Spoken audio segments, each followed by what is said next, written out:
We're going to continue our discussion now by taking a look inside the grocery shopper's mind and his and her basket. Despite that uptick in consumer spending in 2017 that we've spoken about over the last day and a half, marketers are still fighting for a share of wallet. And with the constant tussle between online and offline, brick and mortar, particularly in food and grocery, I'm going to ask Puneet Mittal, lead shopper West and South India, and Piyush Bajpai, Director Micro Marketing and Economics from Nielsen, to share their thoughts. Gentlemen. Good morning, ladies and gentlemen. We've, over the course of yesterday and today till now, and even in the last panel discussion, we've heard the importance of retail in India. A.T. Kearney report calling out as the first, top destination waiting to happen. Mr. Call called it out as China waiting to happen maybe 10 to 15 years back. So we thought, as Nielsen and a forefront in understanding consumers and in understanding industry retail, we thought of taking you through what we call, the three pivots of retail.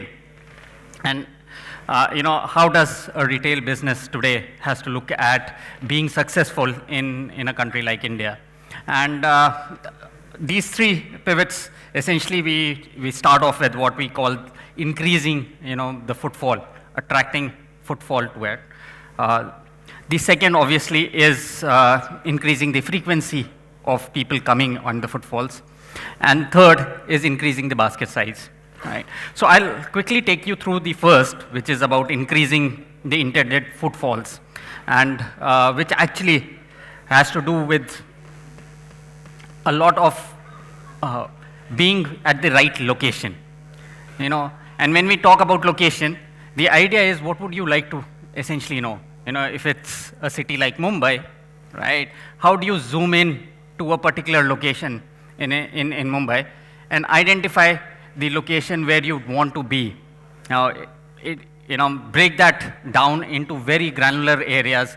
Look at areas where you have high income. Look at areas where you have the affluent or the mid-income, where your consumer is located. Look at stores that are servicing that. So how do we get to identifying the consumer and identifying the right location to be in, which is where the intended footfalls will increase, right? So, the first step towards identifying consumers and locations where you'll find your intended footfalls, it starts with identifying what the consumer is, defining that. And the best description is about through their incomes. Now, we know in India, a lot of us who've been practicing in this field understand that you don't get very good incomes, right? What you get is mostly proxies that we use, SEC or asset classification that we have. At Nielsen, we've developed a methodology that allows you to estimate income. Estimate incomes where we are able to adjust for reporting or bias in reporting. You ask people their income, they don't tend to tell you the correct picture. Many people over-report.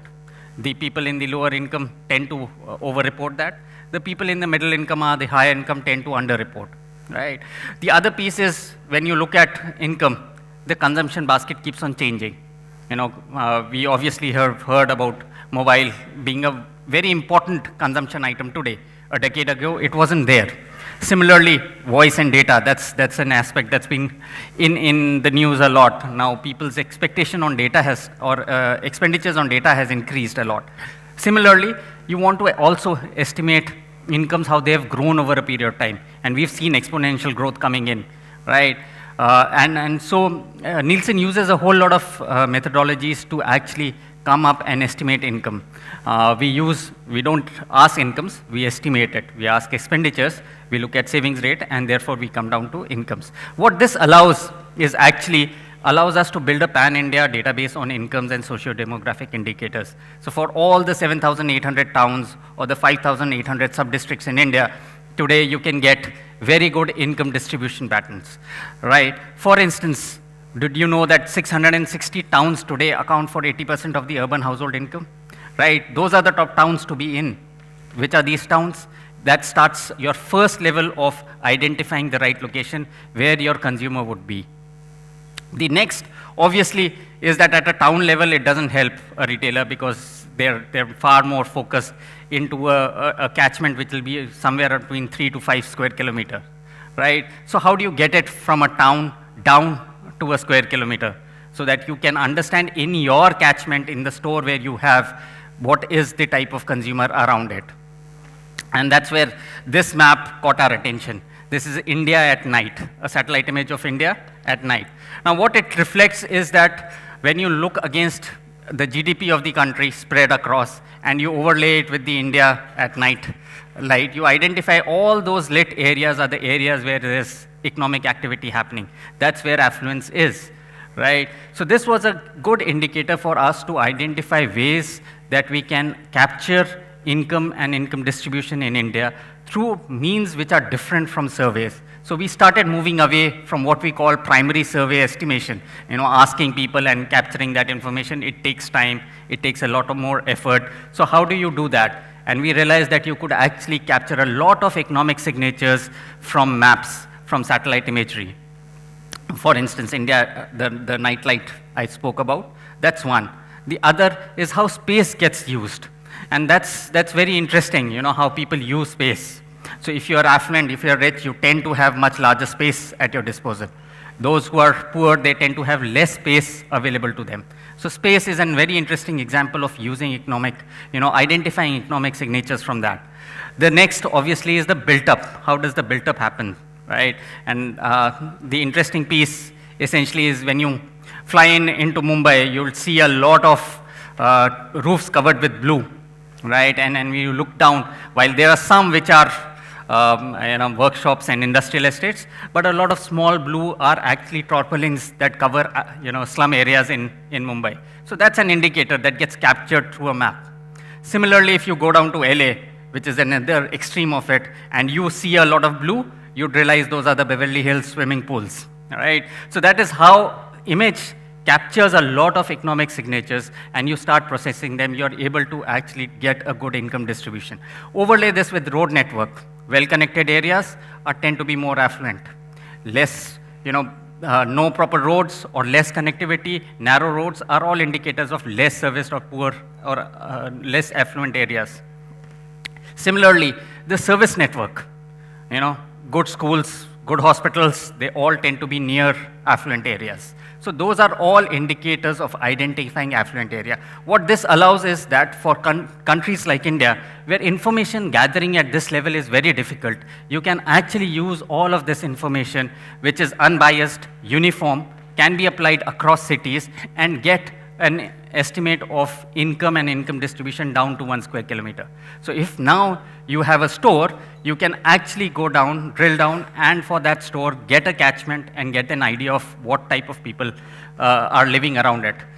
A lot of us do that exercise, right? We've heard about shopping bag, counting the shopping bags, or looking at the luxury cars that come in, or even counting ACs in air conditioners hanging outside of the houses around the shopping centers, right? So those are ways of we are getting proxies. But here, there's technology that allows us to actually drill down and get better information.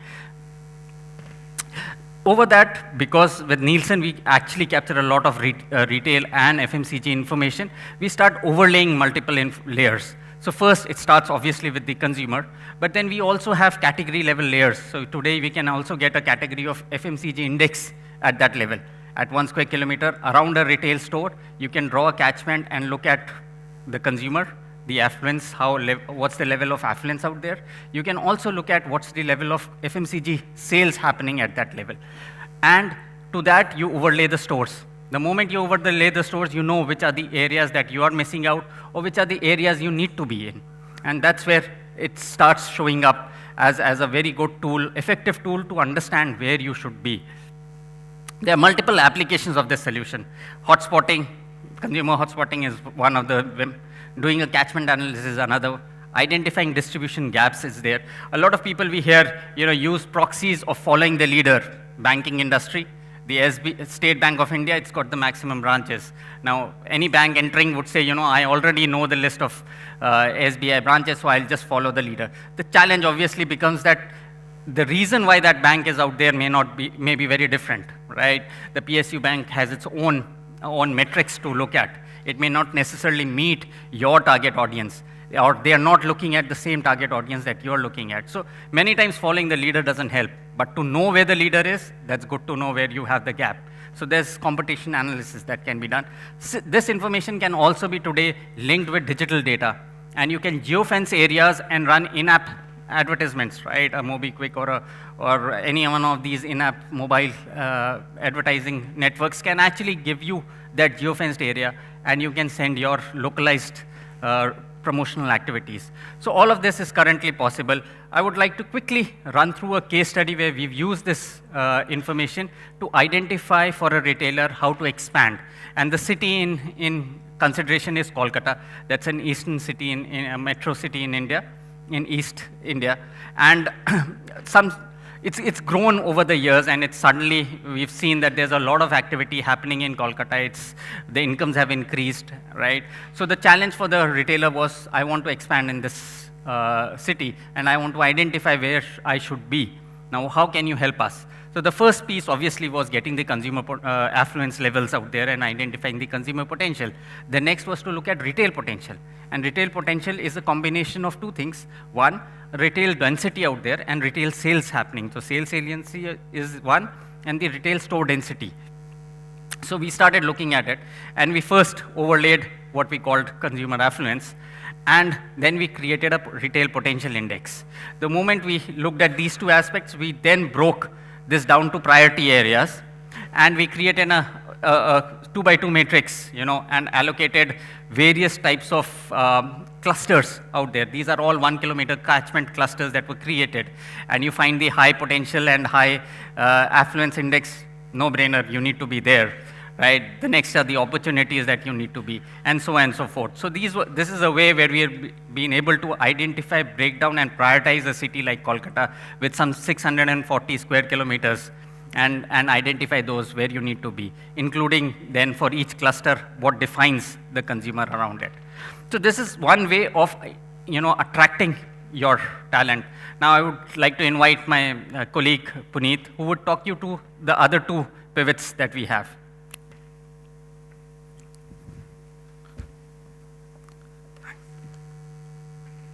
Thanks, Piyush. Piyush helped us understand that how do you identify the right location. But now, location is not enough. You got the right place, you spend a lot on getting the right VM, staff, products, everything.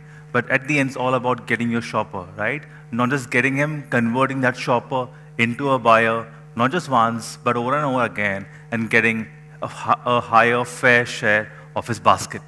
We'll start that by looking at how we think, because it's important to understand that to understand the shopper, you need to understand the human brain. Then coming to how he buys, she buys, and then how we as shopper marketeers, brand retailers can win with them. So brain is a little tricky, It hates complexity, it loves simplicity. If there's a little bit of complexity, it tunes out. So what it seeks is pure simplicity, because what happens is there is limited mental energy, there's a limited number of decisions the brain can take. So as a result, long meeting, long sessions, you wear out.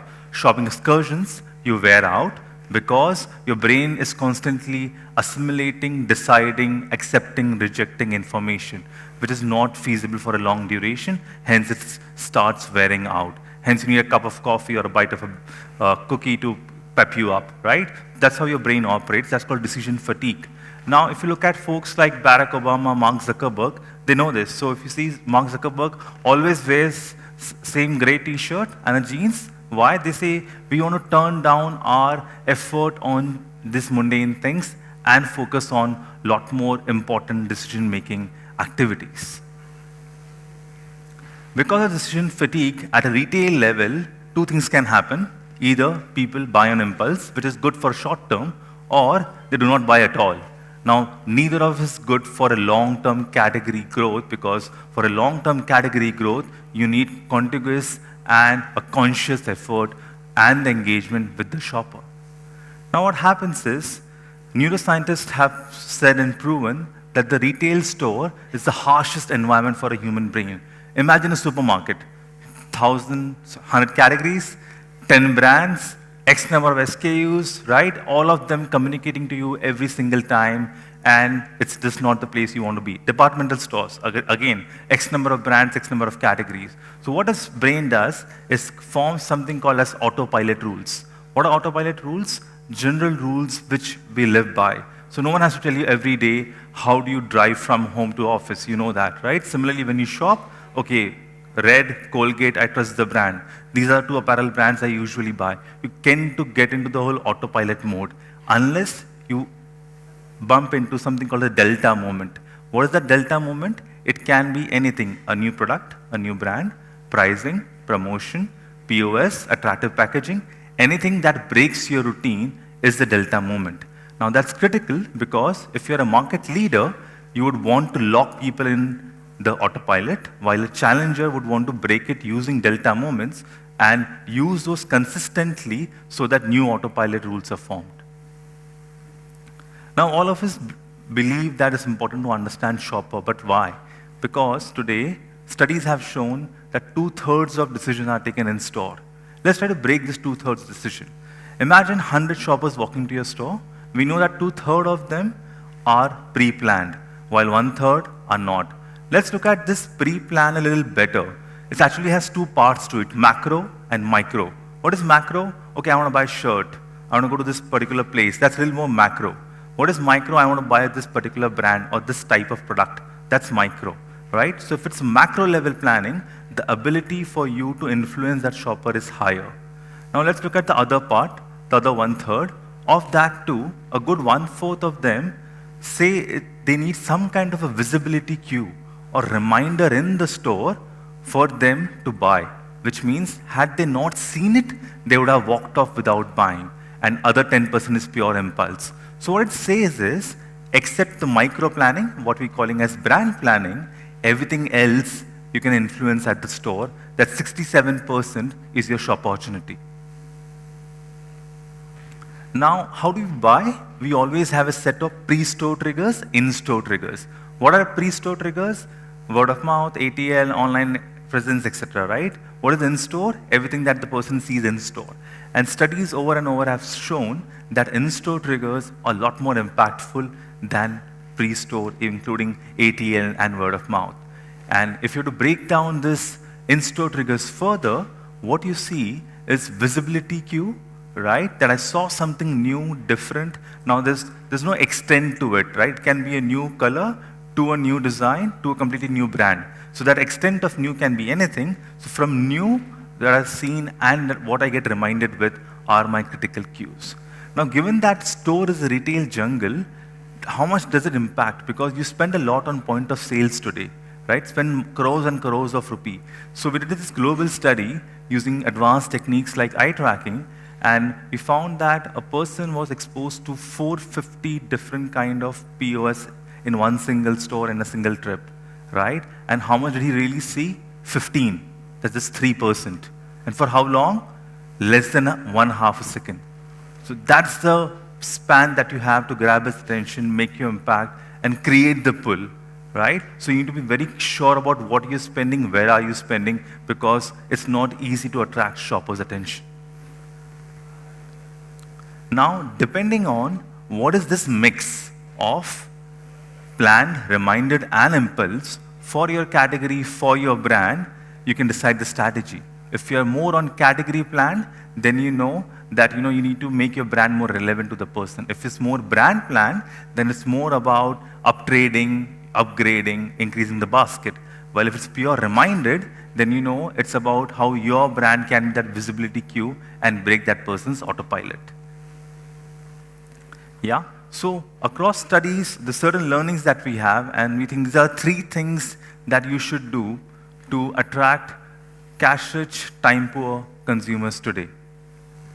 The first being, break the clutter, differentiate, but be very clear in your message. You can't talk about 10 different things on a simple, humble poster. It doesn't work. Talk about one thing, 2 things, very clear, very concise messages. It will land home, it will help you. Because we know 85% people work on autopilot, right? We love doing that. We love going to the same store, the same Starbucks, same coffee, same McDonald's, same burger, right? So unless and until you have a very clear and effective and a simple message, you will not be able to turn over the shopper to your side. Second is all about something called as understanding the purchase decision tree of a shopper. Planogramming, right? All of us do. Let me take an example. Suppose you're buying shirts. Do we know today how do shoppers buy shirts? Is it they look by design or say colors? Let's just assume that these are the only two parameters that I have today. So if people buy by design, then I should have stacked them as solids, textured, stripes, checks. But imagine that's actually what you should do, and what you have in the store is by colors. So within blue, I have check, stripes, etc., etc. So with blue, so with green. So if I have to buy a plain shirt, I actually have to go from part A, part B, part C. Doesn't help, right? I'll get tired down, too much of decision making to my head, and I leave, right? So we don't understand at times the impact of simplicity at the store, not just in communication, but also as humble planogramming can do wonders to your business. And lastly, eye level. I'm sure you have heard of being importance of eye level. It is critical. But what happens is typically your eye level works straight up, and there's a 30-degree plus minus span that all of us work in. So anything new, differentiated, that needs to be there. Please do not put your regular highest selling SKU there, because people will look for it, right? They know that they will find this particular SKU at the store, and they don't need to have to look at it specifically. So anything new, all your deltas need to be there, attracting shoppers' attention. So what we're trying to say at the end is the battle is fiercest at the shop floor. It gets played at ATL, yes, but it gets played out again at the shop floor, and this time the yardstick is sales, the most critical one. And you need to be aware that your brand doesn't get lost out in this jungle, and you are able to understand the shopper journey, assess your POS effectively, and more importantly, measure the compliance. Thank you.